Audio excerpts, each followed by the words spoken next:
tentang pembunuhan, dasar hukumnya apa. Terus memahami tentang pembunuhan dengan baik, dipahami definisinya apa, macam-macamnya apa. Terus nanti menyajikan hasil analisis materi tentang pembunuhan dengan baik. Inilah nanti tujuan pembelajaran untuk hari ini, bisa lihat di situ ya. Nah, terus nanti langkah secara garis besar, nanti siswa nanti dalam pembelajaran ini nanti dikelompokkan menjadi beberapa kelompok, lalu nanti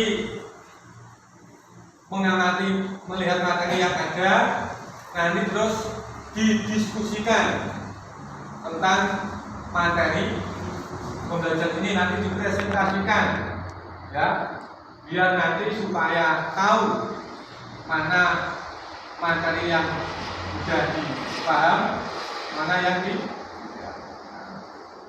nanti diskusikan menjadi beberapa kelompok diskusi.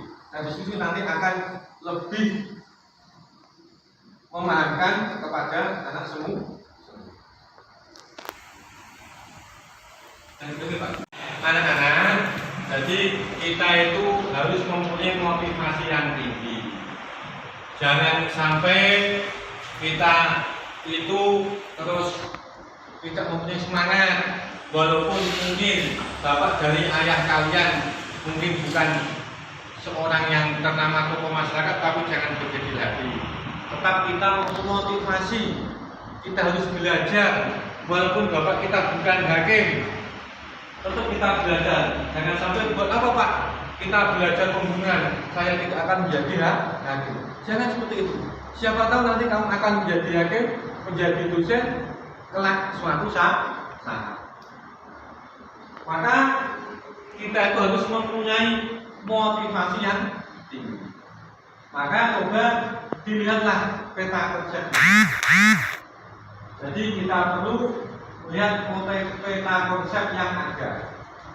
Kita lihat, terus lalu kita amati,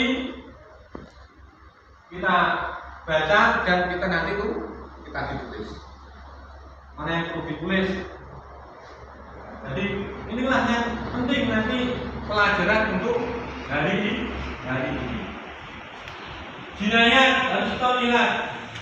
Nanti bagaimana jinayat itu? Oh, dibagi dua, ada yang ukubah, ada yang jarima. Nanti ukubah dibagi lagi, ada yang hak, ada yang takzir.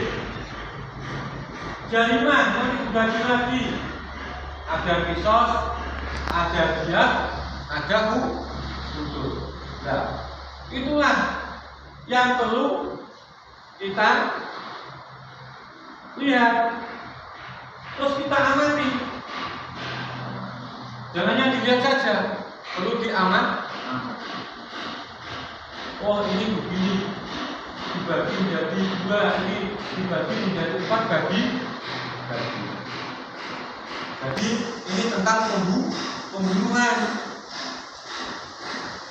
Dan nanti juga tentang akibat dari pembunuhan itu apa?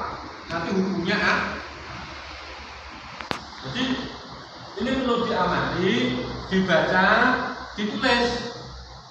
Perlu ditulis untuk nanti bisa disimpulkan. Nanti bisa supaya ini nanti ada diskusi. Oh, mana yang tidak paham? Anak-anak, setelah anak tadi membaca materi yang ada,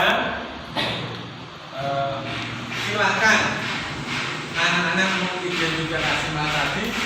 Terus kalau ada kejadian yang faktual, yang nyata, silakan untuk mengajukan pertanyaan. Mungkin siapa yang ada tanya tentang masalah pembunuhan? Silakan. Oh ya, Soalnya tuh gimana? Silakan. Saat yang ditangkap sampai meninggal itu termasuk pembunuhan. Oh ya. Ini dari Sofiatun bertanya, Pak, gimana? Kemarin ada pertengkaran atau tawuran antar remaja desa karena dangdutan, akhirnya singgul-singgulan, terus akhirnya terjadi pertengkaran.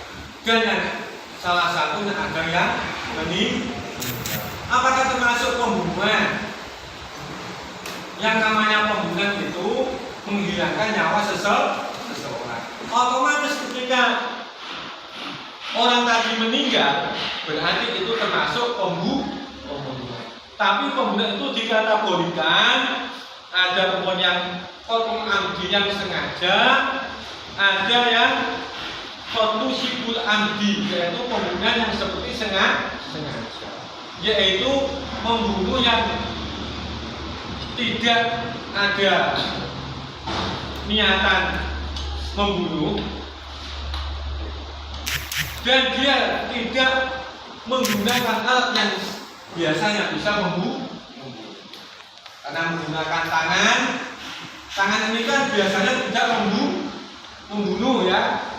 Beda kalau dengan pisau, dengan tembak dan alat tajam lainnya, memang itu digunakan untuk membunuh.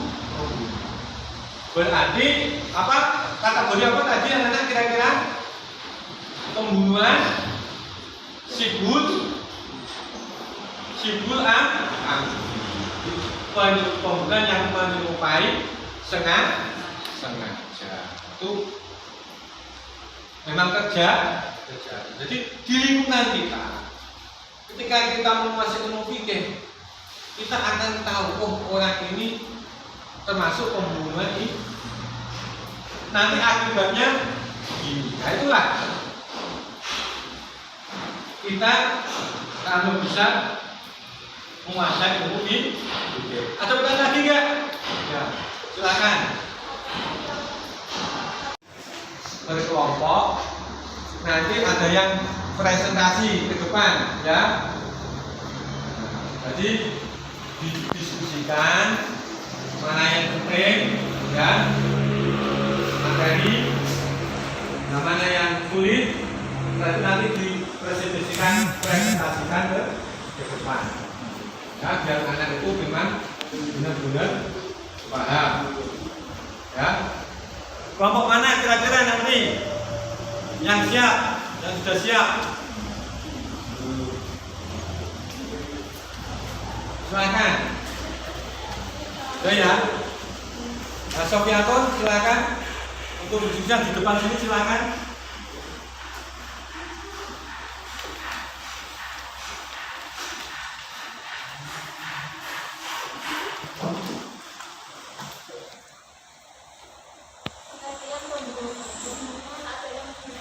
Yang keren.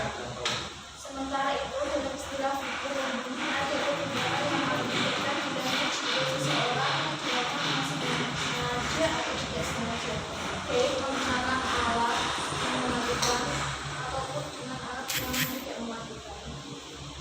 Pembunuhan terbagi menjadi 3 macam. Satu, pembunuhan secara sengaja.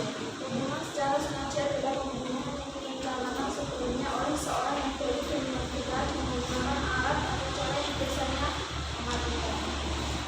Pembunuhan seperti sengaja. Pembunuhan seperti sengaja adalah pembunuhan yang dilakukan seseorang dengan niat membunuh dan menggunakan alat yang biasanya tidak mematikan, tetapi menyebabkan hilangnya nyawa seseorang. Pembunuhan bersalah. Pembunuhan bersalah adalah pembunuhan yang tidak ditujukan kepada seseorang, tapi orang itu mati karena perbuatan tersebut. Dasar hukum pembunuhan. Hukuman pokok bagi pelaku pembunuhan secara sengaja adalah qisas, artinya pelaku dihukum mati. Akan tetapi jika dimaafkan oleh keluarga dan temannya, dengan ini adalah yang membayar dia membawa. Para hukum sepakat bahwa pembunuhan yang dikenai hukum qisas adalah pembunuhan yang dilakukan oleh orang dengan cara tidak akal sehat, dewasa, sengaja membunuh dan melakukan sendiri pembunuhan.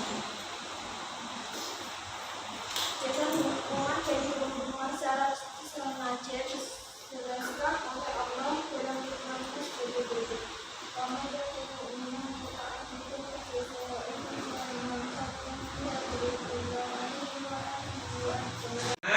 ini kesimpulannya dari pelajaran ini, yaitu pidana pembunuhan adalah secara bahasa menghilangkan nyawa seseorang. Jadi lihat, pembunuhan adalah perbuatan manusia yang mengakibatkan hilang nyawa seseorang, baik sengaja maupun tidak sengaja, baik dengan alat yang mematikan maupun dengan alat yang tidak mematikan, bisa mengakibatkan.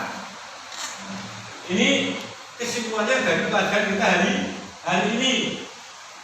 Terus mana dasar larangan membunuh itu?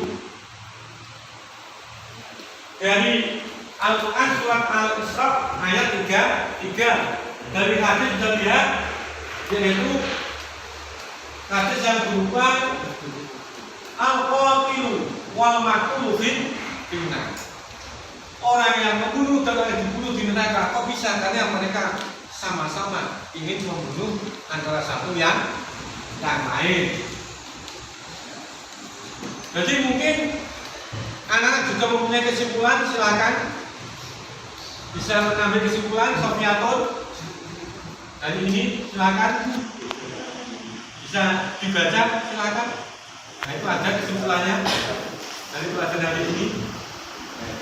Kemudian dibagi menjadi 3. Yang pertama, qatlul amdu, yaitu pembunuhan yang telah direncanakan dan menggunakan alat yang mematikan. Selanjutnya apa? Pembunuhan seperti sengaja, qatlu sibul abdi, yaitu pembunuhan yang dilakukan seorang tanpa niat membunuh dan menggunakan alat yang biasanya untuk mematikan atau membunuh. Tidak menggunakan alat atau menggunakan alat yang tidak biasa untuk membunuh. Dia menggunakan alat yang tidak biasa untuk membunuh, namun menyebabkan hilangnya nyawa seseorang. Selanjutnya yaitu pembunuhan tersalah atau tidak sengaja, yaitu pembunuhan tadi karena salah satu ada 3 kemungkinan. 1. Perbuatan tanpa dimaksud melakukan kejahatan, tapi mengakibatkan kematian seseorang, seperti kamu ke sawah, kamu pakai ketapel, kamu mau. Ya anak-anak, inilah pelajaran pembunuhan, tetapi maksudnya kita jangan membunuh gitu ya. Jadi tujuannya kita tahu itu jangan sampai kita membunuh atau melukai orang lain. Bukan kok kita malah meniru, enggak. Jadi kita mempelajari di sini, dalam pembelajaran ini kita refleksikan. Jadi kita itu supaya berbuat hati dalam bertindak hati, jangan sampai membunuh ataupun melukai orang. Itulah tujuannya pembelajaran pada hari ini. Ketika kita tahu macam-macam pembunuhan, tentunya kita jangan melakukan, karena akan terkena hukum pisau. Selanjutnya saya mau mencoba untuk membuat pertanyaan. Coba, apa qatlul amdu artinya? Qatlul amdu adalah pembunuhan yang disengaja. Jangan masih ingat ya. Kalau qatlu sibul amdi, nah Sofiatul bener barangkali ya, bagus. Salah lesan ini. Ya, untuk pelajaran selanjutnya yaitu nanti menerangkan tentang ketentuan hukum atau dinamakan hukum pisau. Kalau ini menerangkan tentang macam-macam pembunuhan, besok yang akan datang kita menerangkan atau kita belajar tentang apa? Hukuman bagi pelaku pembunuhan, yaitu tentang hukuman Oke, semoga kita semua diberi kesehatan, panjang umur, bisa sekolah lah. Untuk itu silakan anak-anak berdoa. Tentunya baik menghadap ke depan, silakan semuanya bisa menghadap ke depan berdoa. Kita akhiri lagi dengan berdoa. Silakan cukup menginginkan kepala berdoa pakai Al-Fatihah. Ya, semoga kita mendapat berkah dari pelajaran ini. Semoga kita belajar dari hubungan dan lain-lain. Kita selamat ya. Berdoa mulai.